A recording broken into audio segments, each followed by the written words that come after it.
हमारे YouTube channel में आपका स्वागत है। आज हम बात करेंगे संविधान के 1500 क्वेश्चन की। ये 1500 क्वेश्चन बहुत ही इम्पोर्टेंट हैं जो कई बार कॉम्पिटिटिव एग्ज़ाम में पूछे जा चुके हैं और साथ ही साथ हमने कई ऐसे भी क्वेश्चंस को इसमें इंक्लूड किया है जिनके पूछे जाने की बहुत ज़्यादा संभावना है। ये 1500 क्वेश्चन हम 15 पार्ट में कंप्लीट करने वाले हैं। इसके पहले हम 11 पार्ट कंप्लीट कर चुके हैं। ये हमारा 12 पार्ट है। हर पार्ट में हमने 100 क्वेश्चन की बात की है जिन्हें लगभग 10 मिनट में कंप्लीट करने की कोशिश की है।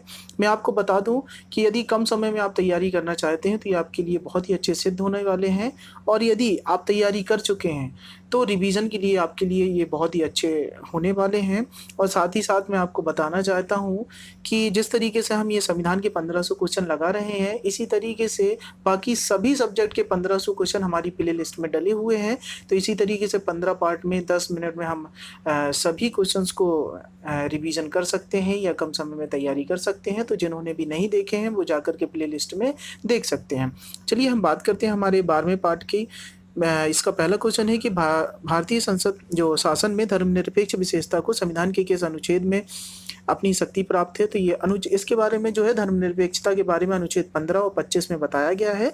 15 में धर्मनिरपेक्ष के बारे में बताया गया और 25 में जो है वो धार्मिक स्वतंत्रता के बारे में बताया गया। अगला क्वेश्चन है कि यह कथन किसने कहा कि भारत का संविधान एक ऐसी शासन पद्धति की स्थापना करता है जो लगभग परिसंघकल्प है। तो प्रोफेसर के.सी. वियर ने कहा है। भारत के प्रधानमंत्री का वेतन और अनुलाभ निर्धारित किए जाते हैं तो ये संसद के द्वारा निर्धारित होते हैं। भारत के वे प्रथम स्पीकर कौन थे जिनके विरुद्ध लोकसभा में अविश्वास प्रस्ताव लाया गया। तो वो जी.बी. मावलंकर थे। वर्ष 1961 में राज्यसभा और लोकसभा के प्रयुक्त संयुक्त बैठक हुई थी। तो ये दहेज उन्मूलन विधेयक के संबंध में सबसे पहले ये संयुक्त बैठक हुई थी। अगला क्वेश्चन, संविधान निर्माण के पहले मूल अधिकारों एवं अल्पसंख्यकों के अधिकारों पर सिफारिश करने के लिए गठित उप समिति के अध्यक्ष कौन थे। तो ये आचार्य जे.बी. कृपलानी थे। अगला क्वेश्चन, लोकसभा अध्यक्ष संसद के संयुक्त अधिवेशन की अध्यक्षता करेगा। यह संविधान के किस अनुच्छेद में वर्णित है। तो अनुच्छेद 108 के 4 में। अगला क्वेश्चन, यदि किसी मंत्री के विरुद्ध अविश्वास प्रस्ताव हो जाए तो क्या होता है। तो मंत्री परिषद को ही त्याग पत्र देना पड़ता है।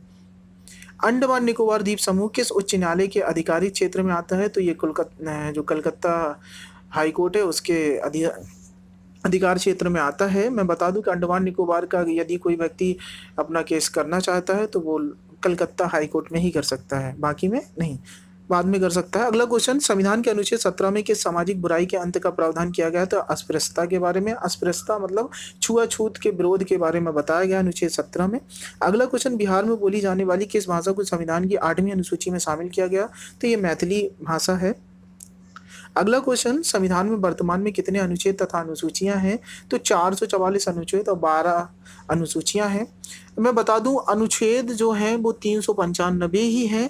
उसके अंतर्गत कई सारे पार्ट बने हुए हैं, जैसे 51A हो गया। इसी तरीके से कई सारे पार्ट हो गए हैं जिनसे अनुच्छेदों की संख्या जो है वो 444 हो चुकी है और अनुसूचियां जो हैं पहले 8 थी अब 12 हो चुकी हैं। अगला क्वेश्चन है कि संविधान की प्रस्तावना में संशोधन करके क्या शब्द जोड़े गए।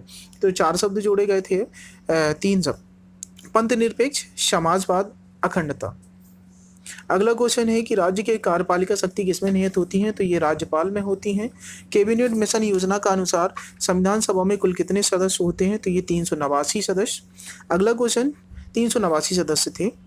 अगला क्वेश्चन है कि संविधान सभा का गठन किसकी सिफारिश पर किया जाता है। तो कैबिनेट मिशन योजना जो 1946 में आई थी उसके द्वारा संविधान सभा का गठन हुआ था। अगला क्वेश्चन, भारतीय स्वाधीनता अधिनियम को किस दिन ब्रिटिश साम्राज्य की स्वीकृति मिली थी। तो ये 18 जुलाई 1947 को। जब भारत स्वतंत्र हुआ उस समय ब्रिटेन में किस दल की सरकार थी। तो ये जो लेबर पार्टी थी उनकी सरकार थी ब्रिटेन में। संविधान की प्रस्तावना में हमारे देश का कौन सा नाम उल्लेखित है। तो भारत और इंडिया 2 नाम बताए गए हैं। भारतीय संसद की कार्यवाही में बिना सदस्यता प्राप्त किए कौन भाग ले सकता है। तो जो भारत का महान्यायवादी होते हैं जिन्हें अटॉर्नी जनरल ऑफ इंडिया बोलते हैं, वो संसद की किसी भी बहस में भाग ले सकते हैं। अगला क्वेश्चन है कि भारतीय संविधान की प्रस्तावना में समाजवाद और धर्मनिरपेक्षता को किस संविधान संशोधन के अंतर्गत शामिल किया गया था। तो ये 42वां संविधान संशोधन इंदिरा गांधी के समय हुआ था। उस समय भारतीय संविधान में किस अनुच्छेद के तहत अस्पृश्यता को समाप्त कर दिया गया। तो ये अनुच्छेद 17 में है, छुआछूत के बारे में बताया गया जिसमें विरोध किया गया है। अगला क्वेश्चन है कि संघात्मक प्रणाली के उठे विवाद को सुलझाने के लिए संविधान में अगला क्वेश्चन की बात करते हैं, ये पूरा नहीं है। अगला क्वेश्चन हमारा है कि भारत के संविधान में सम्मिलित समवर्ती सूची किस देश के संविधान के आधार पर सम्मिलित की गई है? तो ये ऑस्ट्रेलिया के संविधान के आधार पर ऑस्ट्रेलिया के संविधान से ली गई है।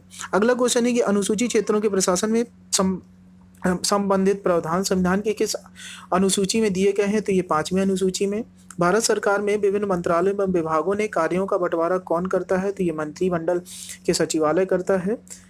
भारत सरकार ने 1956 में संविधान के किस संशोधन द्वारा जम्मू कश्मीर राज्य को भारत का प्रांत बनाया? तो 7वां संविधान संशोधन करके। नियंत्रक एवं महालेखक परीक्षक के वेतन आदि के किस न्यायालय के न्यायाधीशों के वेतन आदि के बराबर रखे गए हैं? तो ये उच्चतम न्यायालय के। देश में केवल 2 संघ राज्य क्षेत्रों में विधानसभाएं हैं, ये संघ राज्य क्षेत्र कौन कौन से हैं? तो दिल्ली और पांडिचेरी है। अब मैं बता दूं कि दिल्ली और पांडिचेरी के बाद अब जब धारा 370 खत्म हुई है, तो अब जो जम्मू है और वहाँ उसको भी उससे भी सीटें अब आ जाएंगी।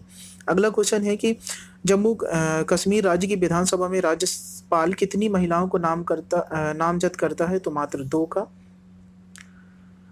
अब ये सिस्टम भी खत्म हो गया है। अगला क्वेश्चन है कि भारतीय संविधान के किस अनुच्छेद द्वारा बेगार एवं वलात श्रम को प्रतिषिद्ध किया गया? तो अनुच्छेद 23 द्वारा। संविधान की प्रस्तावना में प्रयुक्त किस शब्द का तात्पर्य है कि भारत का राज्य अध्यक्ष वंशानुगत नहीं होगा? तो ये गणतंत्र के संबंध में। भारत के संविधान के किस अनुच्छेद में सर्वोच्च न्यायालय के न्यायाधीश पर महाभियोग चलाए जाने का प्रावधान है? तो अनुच्छेद 124 में बताया गया है। सुप्रीम कोर्ट के मुख्य न्यायाधीश के ऊपर यदि महाभियोग लगाना है, जिसे पदच्युति बोलते हैं। महाभियोग सिर्फ राष्ट्रपति के लिए प्रयुक्त करते हैं और बाकी सबके लिए यदि महाभियोग लगवाना है तो वो पदच्युति बोला जाता है। अगला क्वेश्चन है कि भारत का संसदीय प्रजातंत्र किस देश से प्रभावित है? तो ब्रिटेन से। सर्वप्रथम किस अधिनियम के द्वारा भारत में उत्तरदायी शासन की स्थापना की गई? 1919 का जो भारत शासन अधिनियम था उस समय से मान लिया जाता है। अगला क्वेश्चन है कि संसद के संयुक्त अधिवेशन की अध्यक्षता कौन करता है? तो ये लोकसभा अध्यक्ष करते हैं। यह सुनिश्चित करना किसका उत्तरदायित्व है कि संसद के प्राधिकार के बिना भारत की संचित निधि में धन व्यय ना किया जाए? तो भारत के नियंत्रक महालेखा परीक्षक करता है। अगला क्वेश्चन कि राज्य की आकस्मिक निधि का परिचालन कौन करता है? तो ये राज्यपाल। भारत की संप्रभुता किसमें निवास करती है? तो भारत की जनता पर। संविधान के मूल प्रारूप में राज्यों के 4 प्रवर्ग का खा गा घा थे। ये प्रवर्ग कब समाप्त हुए? तो ये 1956 में कर दिए गए। उस समय जो राज्य थे वो 4 भागों में बटे थे, का खा गा खर के। 1956 में ये समाप्त कर दिए गए, फिर पर्टिकुलर नाम से हो गए, क्षेत्र एरिया बांट दिए गए और कंटिन्यू ये राज्य विभाजित होकर उनकी संख्या बढ़ती ही जा रही है। अगला क्वेश्चन है कि भारत के संविधान की प्रस्तावना में समाजवादी और धर्मनिरपेक्ष शब्द कब जोड़े गए? तो ये 42वां संविधान संशोधन 1976 में। गवर्नर जनरल भारत में किसका प्रतिनिधित्व करता है? तो ब्रिटिश साम्राज्य का करते थे उस समय। अगला क्वेश्चन, केंद्र सरकार किस प्रकार की आपातकालीन व्यवस्था को जम्मू कश्मीर में लागू नहीं कर सकती है? तो अनुच्छेद 360 के तहत वित्तीय आपातकाल की व्यवस्था नहीं कर सकती है। अब ये व्यवस्था खत्म हो गई है, जब से धारा 370 खत्म हुई है तो जम्मू कश्मीर राज्य का दर्जा बाकी सभी राज्य के समान ही हो गया है। अगला क्वेश्चन, गणतंत्र के रूप में भारत का जन्म हुआ है? तो 26 जनवरी 1950 को। अनुच्छेद 39 का में वर्णित सामान्य न्याय और निःशुल्क विधिक सहायता का निर्देशक तत्व संविधान के किस संशोधन अधिनियम की देन है? तो ये 42वां संविधान संशोधन के द्वारा दिया गया। अगला क्वेश्चन, संपत्ति के अधिकार को मूल अधिकारों वाले भाग में से निकालकर किस में स्थान दिया गया? तो ये अनुच्छेद 300 का में है, जैसे विधिक अधिकार कहा जाता है, जिसे अनुच्छेद 300 में रख दिया गया है। अगला क्वेश्चन है कि भारतीय संविधान के अंतर्गत संविधान में संशोधन संबंधी पहल अधिकार किसे है? तो ये संसद को होता है। कौन सा अधिकार अब आपातकाल में भी समाप्त या सीमित नहीं किया जा सकता? तो व्यक्तिगत स्वतंत्रता एवं जीवन की सुरक्षा है, जो अनुच्छेद 20 और 21 हैं, वो कभी समाप्त नहीं होते हैं। अगला क्वेश्चन, संविधान के अनुच्छेद 24 के अंतर्गत कितने वर्ष से कम आयु वाले किसी बालक को कारखानों, खानों या किसी अन्य जोखिम भरे काम में नियुक्त नहीं किया जा सकता? तो 14 वर्ष तक के बच्चों को ये शोषण के विरुद्ध अधिकार में आ जाता है। अगला क्वेश्चन है कि संविधान के अनुच्छेद 368 में किस प्रक्रिया का उल्लेख किया गया है? तो इसमें संविधान संशोधन के बारे में बताया गया। अनुच्छेद 368 के तहत संसद संविधान में संशोधन कर सकती है। अगला क्वेश्चन है कि भारतीय संविधान के अनुसार भारत का स्वरूप क्या है? तो ये संघीय राज्य बताया गया है। भारतीय संविधान में इसका प्रावधान है। कई राज्यों से मिल गए और 500 से ज़्यादा जो रियासतें थी उनसे मिलकर के भारत संघ बना था। अगला क्वेश्चन है कि स्वतंत्र भारत के प्रथम भारतीय गवर्नर जनरल कौन थे? तो स्वतंत्र भारत के गवर्नर जनरल जो थे पहले, वो चक्रवर्ती राजगोपालाचारी थे। यदि कोई सरकार निर्देशक तत्वों की उपेक्षा करती है तो उसे निश्चित ही इसके लिए मतदाताओं के समक्ष उत्तरदायी होना पड़ेगा। यह कथन किसका है? ये डॉक्टर भीमराव अम्बेडकर ने कहा था। अगला क्वेश्चन, मताधिकार के लिए न्यूनतम आयु 21 वर्ष से घटाकर 18 वर्ष किस संविधान संशोधन द्वारा की गई? तो ये 61वां संविधान संशोधन जब हुआ था तो पहले 21 वर्ष थी, फिर इसे 18 वर्ष कर दिया गया मतदान देने की आयु। अगला क्वेश्चन कि राष्ट्रपति पर महाभियोग का आरोप संसद के किस सदन द्वारा लगाया जाता है? तो ये संसद के किसी भी सदन के द्वारा लाया जा सकता है महाभियोग के लिए बिल। अगला क्वेश्चन कि संविधान के किस अनुच्छेद द्वारा राष्ट्रपति को अध्यादेश जारी करने की शक्ति प्रदान की गई? तो अनुच्छेद 123 के अंतर्गत। भारत का राष्ट्रपति किसी ऐसे प्रश्न पर जिसमें विधि और तथ्य के प्रश्न अंतर्ग्रस्त हो किससे परामर्श प्राप्त करता है? तो सर्वोच्च न्यायालय से। अगला क्वेश्चन कि CCEA का क्या है? तो ये cabinet committee of economics affair कहलाता है। Cabinet committee of economic affair, CCEA। अगला क्वेश्चन, किस आयोग का गठन करने के लिए 94वां संविधान संशोधन अधिनियम बना? तो ये अनुसूचित जनजातियों के पृथक जो आयोग बनाया गया था उसके गठन के लिए। अगला क्वेश्चन, 1950 में योजना आयोग का गठन कैसे किया गया? तो एक मंत्रिमंडलीय प्रस्ताव के द्वारा पास हुआ और योजना आयोग बनाया गया, जिसका काम संपूर्ण देश में विभिन्न योजनाओं को देखना तथा इम्प्लीमेंट, देश की उन्नति के लिए विभिन्न काम करना, जिसका जो लीडर होते थे वो प्रधानमंत्री होते हैं। अब योजना आयोग के स्थान पर नीति आयोग आ गया है 2015 से, जब से मोदी सरकार बनी थी उस समय से अब योजना आयोग खत्म होकर के नीति आयोग बन गया है। अगला क्वेश्चन है कि संविधान के किस अनुच्छेद में वित्त आयोग का उल्लेख किया गया? तो अनुच्छेद 280 में। 1951 में गठित प्रथम वित्त आयोग के अध्यक्ष कौन थे? तो KC नियोगी थे। किस समिति ने केंद्रीय प्रशासनिक सेवाओं को समाप्त करने की सिफारिश की? तो राजा मन्नार समिति ने। संविधान की 6वीं अनुसूची में किन राज्यों के लिए विशेष प्रावधान किया गया? तो असम, त्रिपुरा, मेघालय और मिजोरम। असम, त्रिपुरा, मेघालय और मिजोरम, इन्हें जो 6वीं अनुसूची है हमारे संविधान की, उसमें असम, त्रिपुरा, मेघालय और मिजोरम के लिए विशेष राज्य के दर्जा के बारे में बताया गया है, विशेष प्रावधान दिए गए हैं कुछ। अगला क्वेश्चन है कि केंद्र सूची, राज्य सूची और समवर्ती सूची का वितरण संविधान में कहाँ है? तो ये संविधान की 7वीं अनुसूची में रखे गए हैं। अगला क्वेश्चन, 1950 में लागू मूल संविधान में कितनी भाषाओं को मान्यता प्राप्ति थी? तो 14 भाषाओं की थी, और जो प्रेजेंट में है वो 22 भाषाओं को मान्यता प्राप्त है संविधान में। अगला क्वेश्चन, भारत का महान्यायवादी कब तक अपने पद पर बना रह सकता है? तो ये राष्ट्रपति के प्रसाद पर्यंत, मतलब राष्ट्रपति जब तक चाहता है, जब तक राष्ट्रपति चाहे तो हटा सकता है। सिविल अधिकार संरक्षण अधिनियम किस वर्ष पारित किया गया? तो 1976 में। अंतरिम राष्ट्रीय सरकार का गठन किया गया तो 2 सितंबर 1946 को। जो अंतरिम सरकार बनी थी संविधान लागू होने से पहले, स्वतंत्रता के पहले ही ये गठित हो गई थी 2 सितंबर 1946 को। अगला क्वेश्चन, केंद्र और राज्य सरकारों के बीच विवादों का हल किसके अधिकार क्षेत्र में है? तो उच्चतम न्यायालय के अधिकार क्षेत्र में।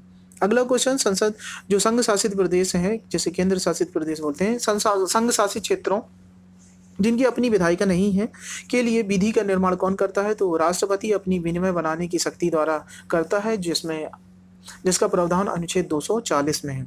भारतीय संविधान के किस अनुच्छेद के तहत राज्य को पर्यावरण, वन तथा वन्य जीवों की सुरक्षा का अधिकार मिला है? तो अनुच्छेद 48A के अंतर्गत इसका प्रावधान है। क्या लोकसभा राज्य द्वारा धन विधेयकों के लिए की गई सिफारिशों को मानने के लिए बाध्य है? तो नहीं है बाध्य। भारत के संविधान में सम्मिलित समवर्ती सूची किस देश की देन है? तो ये ऑस्ट्रेलिया से ली गई है समवर्ती सूची का जो प्रावधान है। संविधान के किस अनुच्छेद द्वारा सिखों का कृपाण धारण करना धार्मिक स्वतंत्रता का अंग माना जाता है? ये अनुच्छेद 25 में बताया गया है, क्योंकि अनुच्छेद 25 के अंतर्गत धार्मिक स्वतंत्रता के अधिकार दिया गया है। महिलाओं को पंचायतों में आरक्षण भारतीय संविधान में जिस संशोधन को करके दिया गया वह 73वां संविधान संशोधन था, जो 1992 में हुआ था। भारत में न्यायिक पुनरीक्षण की शक्ति का प्रयोग किसके द्वारा किया जाता है? तो केवल सर्वोच्च न्यायालय, सुप्रीम कोर्ट में।